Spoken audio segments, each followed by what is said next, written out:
I am pleading with LeBron James as a father.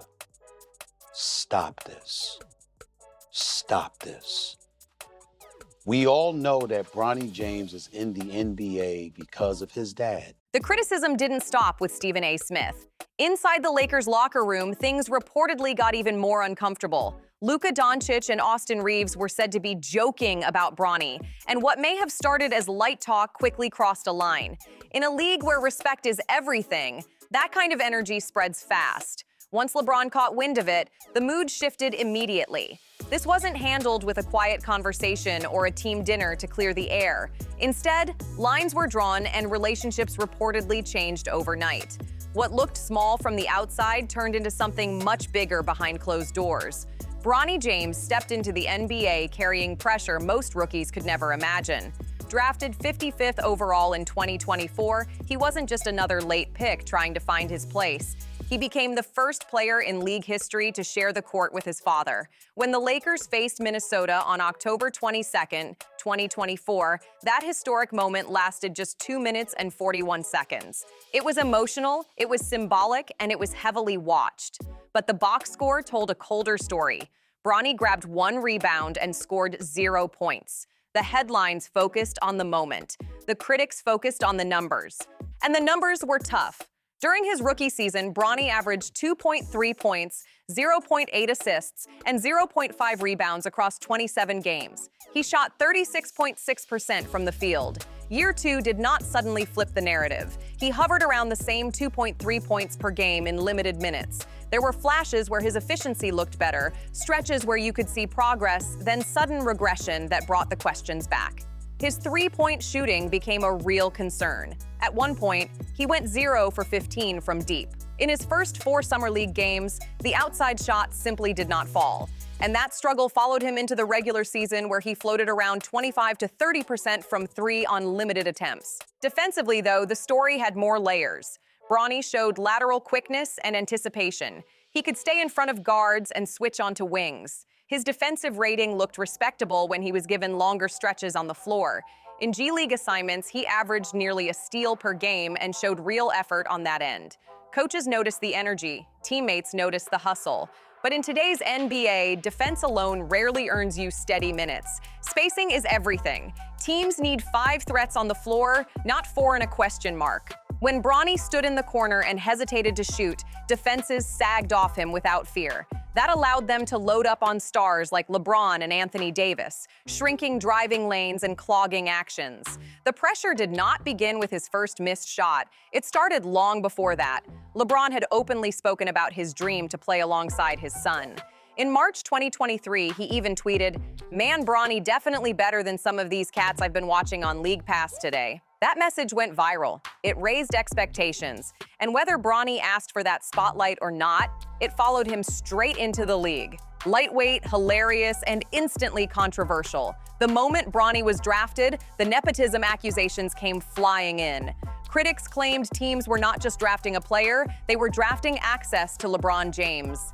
The Lakers front office got hit with one big question. Did they take Bronny at 55 because they truly believed in his talent or because it helped secure LeBron's commitment? That narrative stuck fast and refused to fade. I am pleading with LeBron James as a father. Stop this. Stop this. We all know that Bronny James is in the NBA because of his dad. We love what we're seeing from him in the G League because that's where you belong. As you hone your skills and you get better and you legitimately earn, which I believe he has the potential to do, I am rooting for Bronny James. It would be cruel to root against him. He's a wonderful kid. I wish him nothing but the best. But he's LeBron James' son.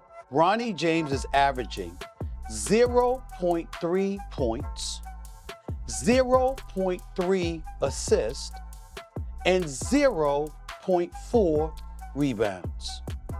You know what people are saying. You know what they're going to do to this kid. In 13 games, he has played 44 minutes. He has scored 4 points.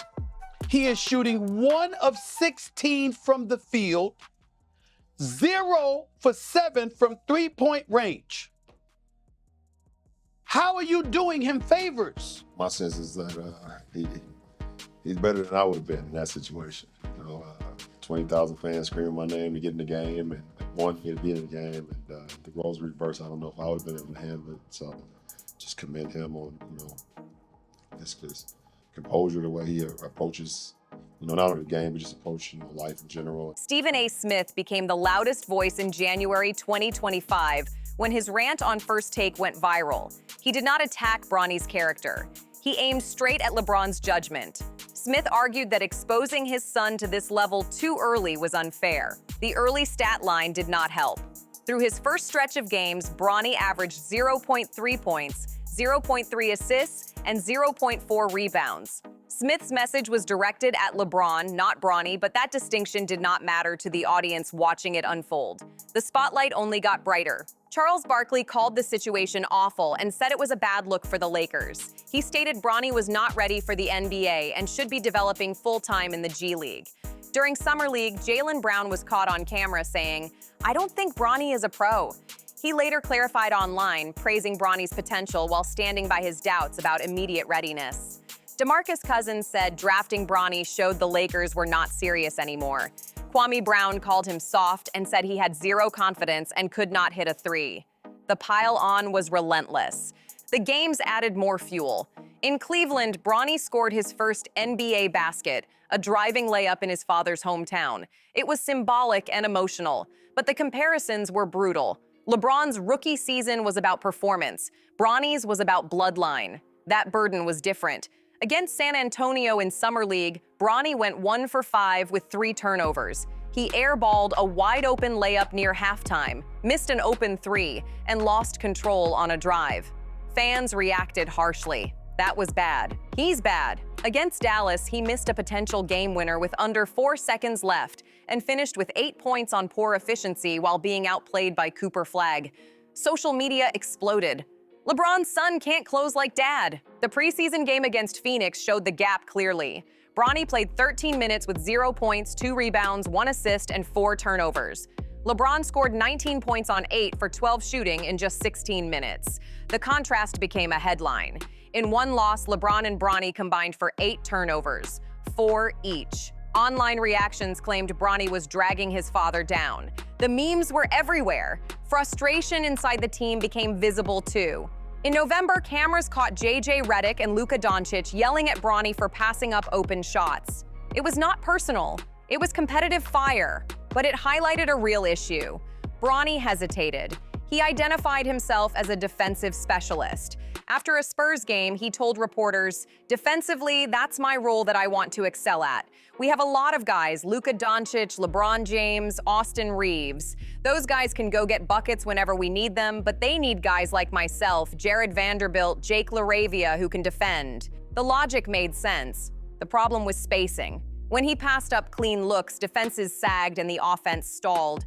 Luka's visible frustration during back-to-back possessions where Bronny did not shoot told the story without words. There were bright spots.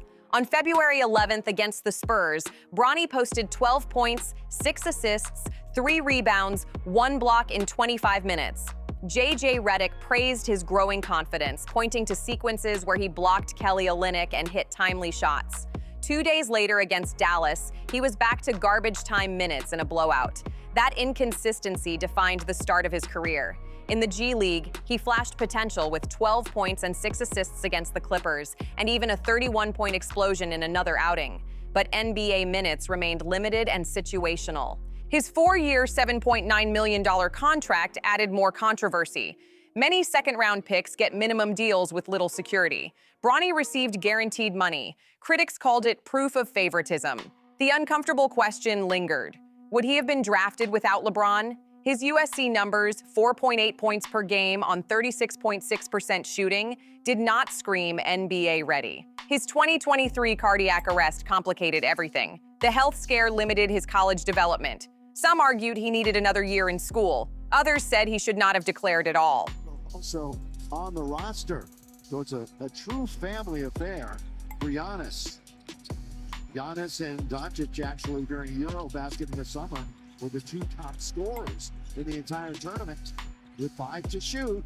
Outside, Austin not going to get to Giannis and throw the defense. Tonight was his 13th straight start since Kevin Porter Jr. went to the sideline with his injury. Luka's in pretty deep, kicked it into the corner. Bronny getting the start tonight. We'll see now plenty of action. Now down the middle goes Reaves. If it goes. How's that chapter been satisfying, actually seeing the tangible growth? Seeing his growth, man, it's been great to see and to watch. And he's still young. I mean, obviously just turned 21 not too long ago, and he's still learning and still getting better with each and every rep. I think he's enjoying the process. I think you can obviously ask him, more than me. Then everything shifted when Luka Dončić was traded from Dallas to Los Angeles in a blockbuster deal that sent Anthony Davis away. LeBron reportedly thought it was fake at first. The move changed the franchise direction overnight. In their first conversation, LeBron told Luka, "Don't try to fit in, fit out." He made sure Luka felt welcomed from day one. Even letting Luka choose whether to be introduced last sent a message about hierarchy changing. Since that February trade, the dynamic evolved. LeBron publicly acknowledged the new reality. In January, he told reporters, "Luka don't need to bend his game. For me, Luka is our 26-year-old franchise for this ball club. He don't need to bend his game. It's up to us to bend our game around him and figure it out." That statement marked a turning point. For the first time in years, LeBron openly admitted he was no longer the undisputed centerpiece. The crown was shifting, and everyone could see it. By February 2025, LeBron was clearly adapting to a younger star system. In interviews, he spoke openly about Luka Dončic's all-around impact, pointing out the similarities in their games. High IQ, pace control, vision, the ability to manipulate defenses and elevate teammates. This was not some calculated public relations act. LeBron genuinely respected Luka's style. He appreciated the craft. Back in November 2023, he even said Luka could control his own destiny and his own basketball achievements. That comment felt small at the time. Later, it looked like a preview of what was coming. The trade that brought Luka to Los Angeles shocked everyone, including LeBron. When he first heard about it, he reportedly thought it was fake news. Some rumors claimed he orchestrated the deal. Other reports made it clear he was not involved and was surprised Anthony Davis had been moved. Right after the February 2nd, 2025 trade, LeBron stood at the podium and said, "Luka has been my favorite player in the NBA for a while now. I've always just tried to play the game the right way and inspire the next generation. And Luka happens to be one of them, and now we're teammates. So it'll be a very seamless transition." That statement set the tone.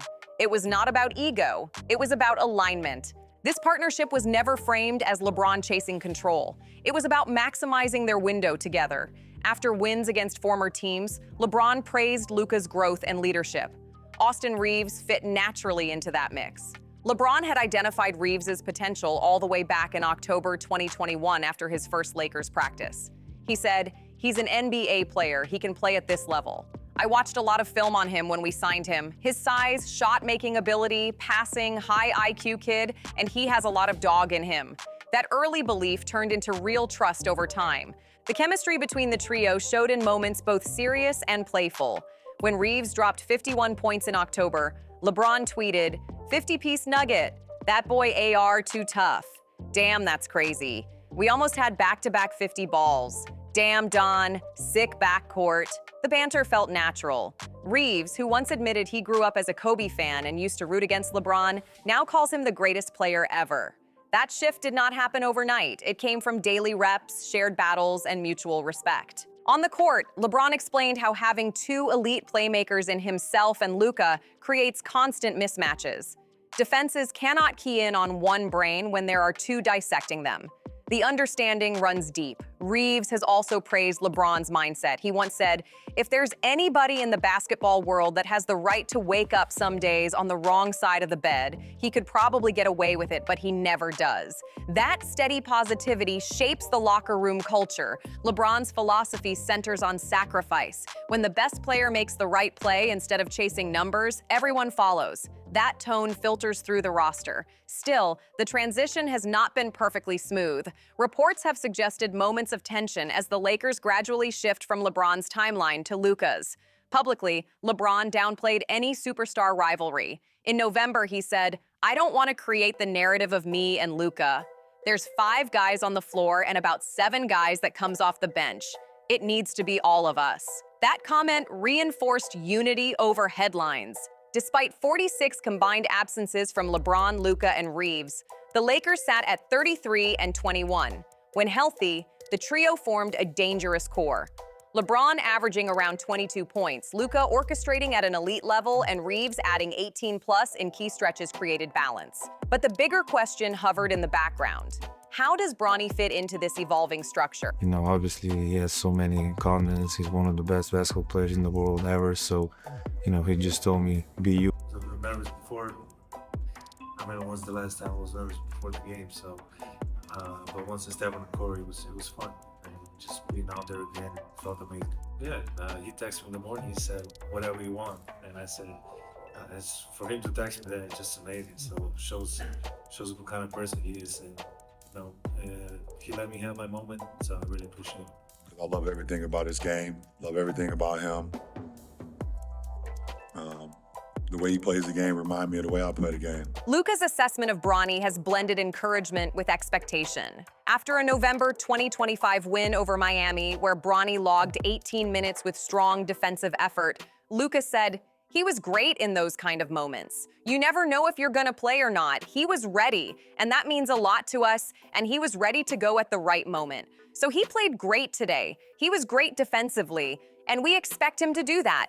And it was amazing." Luka even grouped Bronny's defensive impact with Marcus Smart's style, saying, "It's unbelievable impact. I play against this guy a lot. He was always guarding me, so I know how I feel for the other team, so I'm glad he's on my team." That comparison carried weight. But the offensive side created friction. In multiple games across November and February, cameras caught Luka visibly frustrated when Bronny passed up open shots. It was not personal. It was competitive urgency. Every possession matters. A player standing in the corner hesitating becomes a spacing issue, no matter how hard he defends. JJ Redick showed similar frustration. The pattern revealed a shared concern.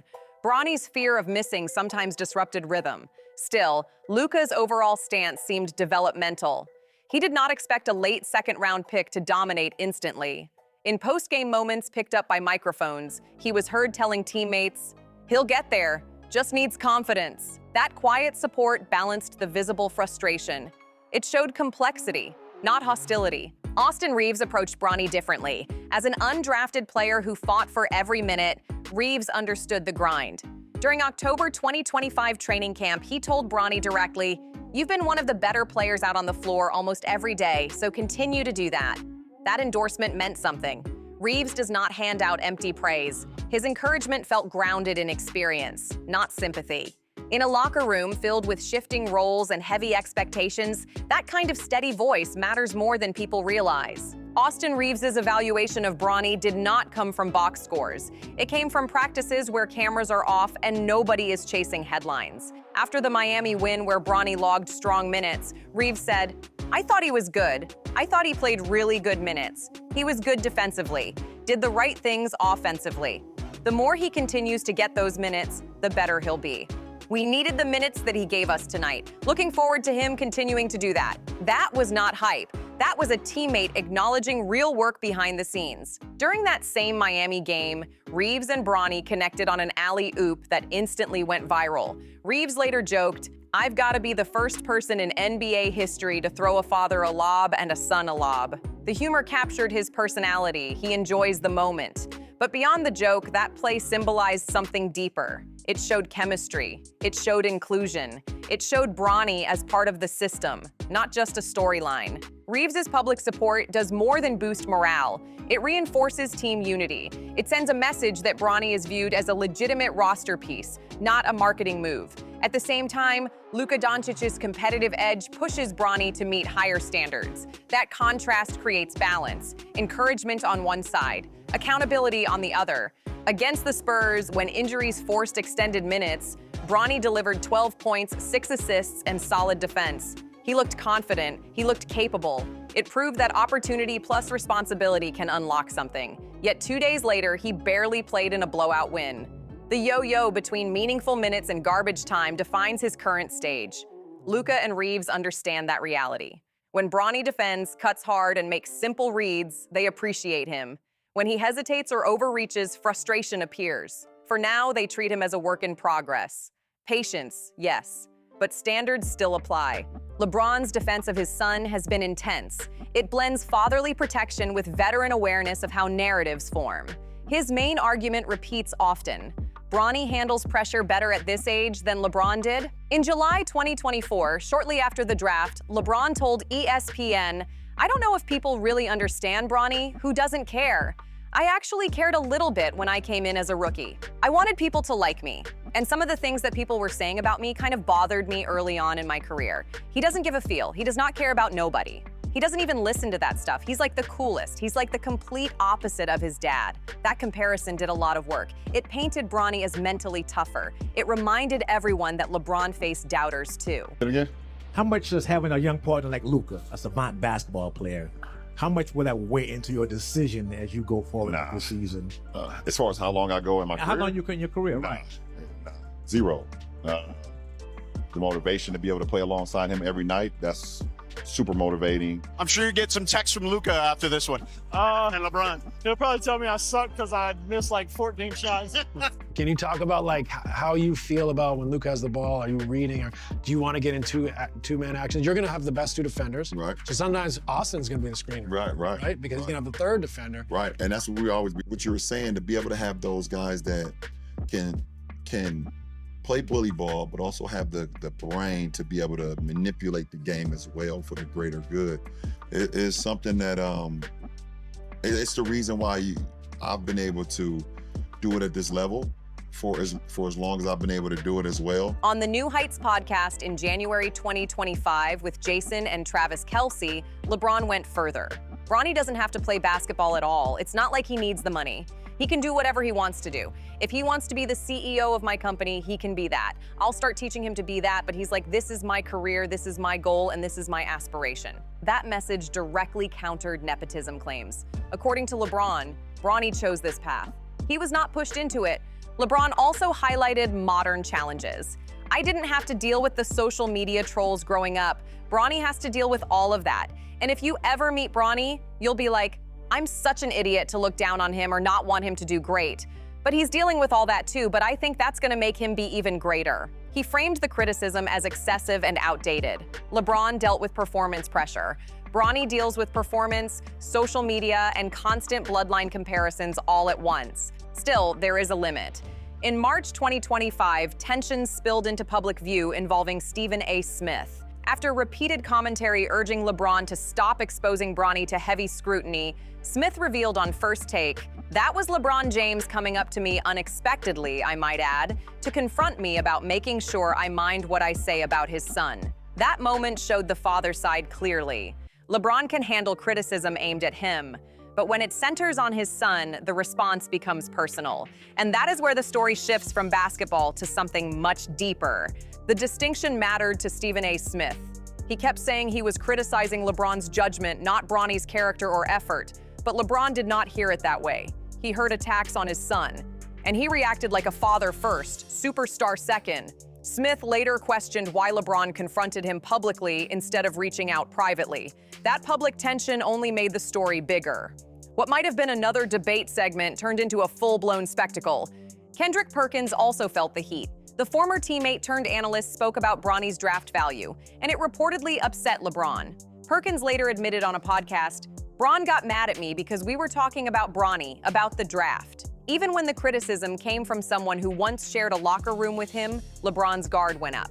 It showed how sensitive the topic had become. When it comes to his son, even measured analysis can feel personal. Then came the 17-point game against Milwaukee in March 2025. Bronny looked confident, aggressive, comfortable. For once, the narrative shifted. On First Take, Stephen A. Smith even admitted, "I might have been wrong. He looked like somebody that belonged." LeBron did not celebrate loudly. He did not take a victory lap. But the satisfaction was obvious. That moment validated patience. It supported his message that young players need time, not labels. LeBron has consistently framed Bronny as independent. On podcasts and in interviews, he pushed the idea that this is Bronny's choice, not a family mandate. He emphasized that his son does not need basketball for financial reasons. He chooses it because he wants it. That messaging matters. It shifts the narrative from control to agency. At the same time, LeBron has not pretended Bronny is a future superstar. He has described him as a grinder, a role player in development. That is a realistic tone, not hype. The parallels to LeBron's own journey are impossible to ignore. He faced doubters who questioned whether he could win at the highest level. He answered with championships. Bronny faces a different kind of doubt, not about rings, but about belonging. His answer cannot come through words. It must come through steady growth, year by year. And that growth will likely matter even more once LeBron is no longer on the roster. The nepotism debate sits at the center of everything. Did Bronny earn his spot, or did LeBron's influence create an opportunity that would not have existed otherwise? The facts cut both ways. His college numbers at USC, 4.8 points per game on 36.6% shooting, did not scream NBA ready. His recovery from a cardiac arrest slowed his development. Many scouts believed he needed more seasoning. At the same time, late second-round picks often come with similar profiles. Players drafted in the 50s frequently spend years developing or fade out completely. My sense is that he's better than I would have been in that situation. 20,000 fans screaming my name to get in the game and wanting me to be in the game. And the roles reversed, I don't know if I would have been able to handle it. He's not a resident anymore, so we don't talk as much. He has his own place. So I can't just. But he's great. He's great. Play the game the right way. It's been like that since you've been in high school. I know that comes from Pops too as well, but you guys all play the right way in the James household. And talk about that, and also being one of the first in the gym. Everybody tells me, like, when there's a workout, you're already 40 minutes early too. With that being said, does that motivate you a little bit? Because, you know, there's when your father said last year, I want to play with my son, and there was you were going to draft him so his father could come. I mean, does that like basically like, look, I'm more than just you know, a way to get Bronny's response? Sure, that's one of the many motivation factors that I go off of, including all the negativity and hate that I receive. But yeah, that's for sure one of the. Watch your son realize you're in. It's the greatest thing in the world. He has always had these dreams when they're super young, and as parents, you just you try to put them in a position to at one point throughout their lives that maybe that can become a reality if that's what they want to do. Bronny's defensive instincts and basketball IQ fit the mold of a developmental guard, but the 4-year, $7.9 million contract raised eyebrows. Most players drafted 55th get minimum deals with little security. Bronny received guaranteed structure. Critics saw that as evidence of favoritism. They argued the Lakers would not give that deal to an ordinary late pick. They did it to maintain LeBron's happiness and amplify the father-son storyline. Social media amplified everything. Comparisons to other second-generation athletes became common. Arch Manning in football, Shedeur Sanders facing scrutiny. The pattern was clear. When your last name carries weight, people question the opportunity. In a March 2025 interview with The Athletic, Bronny addressed it directly. I see everything that people are saying, and people think like I'm a robot. Like I don't have any feelings or emotions. That honesty revealed maturity. He knows what is being said. He just keeps working. Inside the facility, coaches and teammates have noticed his approach. Early arrivals, late departures, extra film sessions. The effort does not erase the nepotism debate, but it shows commitment. Bronny understands the questions. He likely knows some teams might have viewed drafting him as a path to LeBron, yet he also believes in his own ability. That tension is real. Escaping the label will not happen overnight. Late-round picks who earn respect usually do it through durability and quiet production over time. They stay ready, they accept roles, they improve slowly. If Bronny wants to silence the debate, that is the path. Not loud statements, not emotional confrontations, just steady growth that forces people to adjust their narrative whether they like it or not.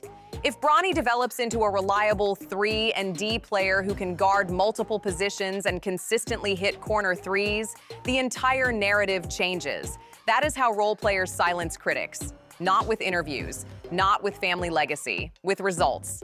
The defensive base is already there. Luka comparing his impact to Marcus Smart was not random praise. Bronny has shown he can switch, stay in front of bigger wings, and disrupt passing lanes. If the jumper becomes steady instead of streaky, rotation minutes will follow naturally. The Lakers rebuilding around Luka Dončić and Austin Reaves might actually help Bronny long-term. Lower expectations create breathing room. Without the immediate pressure of carrying a contender, he can grow at a realistic pace. The G League has been huge for that. In South Bay, he dropped 31 points in one outing and showed flashes of confidence and rhythm. Those reps matter. Shuttling between levels allows skill development without the spotlight of primetime games crushing every mistake. Team dynamics will shape his ceiling. If LeBron retires or eventually moves on, Bronny loses his biggest public defender. At the same time, he gains something else: independence. The favoritism argument weakens when his father is no longer in uniform. Luka and Reaves treating him like any other teammate is critical. They throw him lobs. They get on him when he hesitates. They celebrate him when he delivers. That balance shows inclusion beyond the last name. The real test will come when his rookie contract nears its end. Will the Lakers re-sign him strictly based on merit, or will outside influence still linger? That moment will say a lot. For now, his second season continues with ups and downs. The team remains competitive despite injuries. When called upon, Bronny fills his role. He defends, he runs the floor, he keeps his head down. What stands out most is how he handles the noise. No public meltdowns, no blaming the media, no pointing fingers, just work, practice after practice, game after game. That maturity matters more than people admit. Meanwhile, LeBron's visible pride reminds everyone that this story is also personal. A father watching his son chase a dream carries emotion that statistics cannot measure. The Lakers' experiment with the James family is still unfolding. Luka leads the franchise, Reaves adds steady scoring. LeBron mentors while he can. Bronny develops in the background, trying to carve out his own lane. The nepotism debate will not disappear overnight. Only years of consistent performance can soften it. Until then, Bronny's path is simple. Improve a little each day, earn trust possession by possession. Let time and tape do the talking. His story is far from finished.